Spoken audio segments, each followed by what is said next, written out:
The following presentation in this video are personal viewpoints of the speaker and do not reflect official policy or views of the Department of Defense or any of the U.S. military services.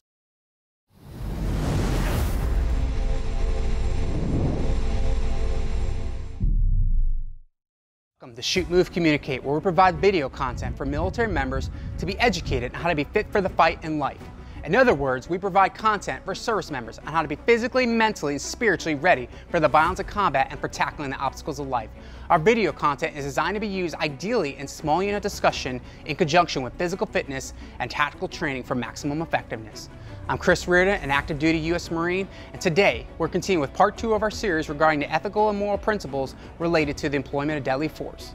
Today we'll be covering 5 scenarios in which military members may find themselves in which deadly force will be ethical to employ. We hope you join us in on this important conversation.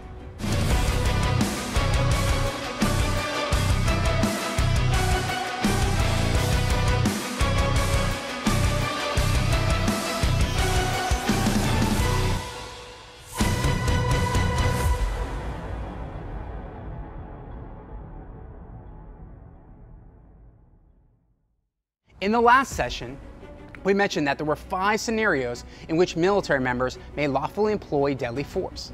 As a refresher, they are as follows. Number 1, self-defense. Number 2, attack of legitimate military targets and defense of others. Number 3, a defense of infrastructure and assets vital to national security.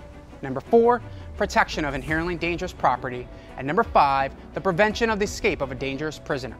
We'll start with the first scenario, which is self-defense. There are 3 types of self-defense scenarios, and they are number 1, defense of oneself and other military personnel, number 2, national defense, and 3, collective defense. We'll go over each one, starting with individual and unit self-defense. Individual and unit self-defense is when a military member or other members of their unit are either engaged by a hostile act or identify imminent hostile intent, such as a weapon being pointed at their direction. Military personnel may use deadly force in order to defend themselves or other military personnel in their vicinity when there is probable cause to believe the target of that force poses an actual or imminent threat of death or serious bodily harm. This includes both adversarial individuals, units, equipments, and animals. Unit leaders retain the right and obligation to exercise unit self-defense in response to a hostile act or demonstrated hostile intent. Unless otherwise directed by a unit commander, military members may exercise individual self-defense in response to a hostile act or demonstrated hostile intent. When individuals are assigned and acting as part of a unit, individual self-defense should be considered a subset of unit self-defense. As such, unit commanders may limit individual self-defense by members of their unit depending on the mission.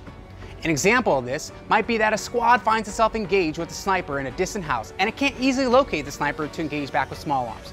The only way to appropriately respond to that sniper will be to level that building by calling an airstrike or artillery barrage, which would almost certainly create a lot of collateral damage in that area.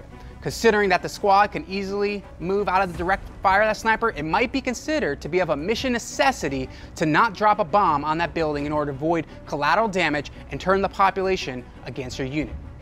Now, the next type of self-defense scenario is that of national self-defense. This means that the defense of the U.S. military force, and in certain circumstances, private citizens and their property and/or national commercial assets from a hostile act or demonstration of a hostile intent. So the last type of self-defense scenario is that of collective self-defense, which is defense of designated foreign military forces and/or designated foreign nationals and their property from a hostile act or demonstrated hostile intent. Only the U.S. President or Secretary of Defense may authorize collective self-defense. An example of this would be other NATO allies after an attack by an adversary country on one of the allied countries. Now that we've talked about the types of self-defense, let's talk about the employment principles of self-defense. All necessary means available and all appropriate actions may be used in self-defense. That being said, here are 4 principles to keep in mind to stay within the ethical box. The first principle is that of de-escalation. When time and circumstances permit, the forces demonstrating hostile intent should be warned and given the opportunity to withdraw or cease threatening actions. The same is true for adversarial forces who are designated hostile or committing hostile acts.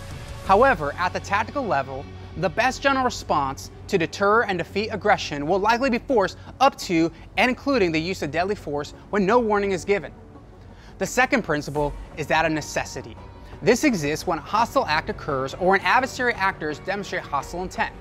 When such conditions exist, use of force is authorized while the adversary continues to commit hostile acts or exhibit hostile intent unless appropriate authority declares a ceasefire or other limit end to the conflict.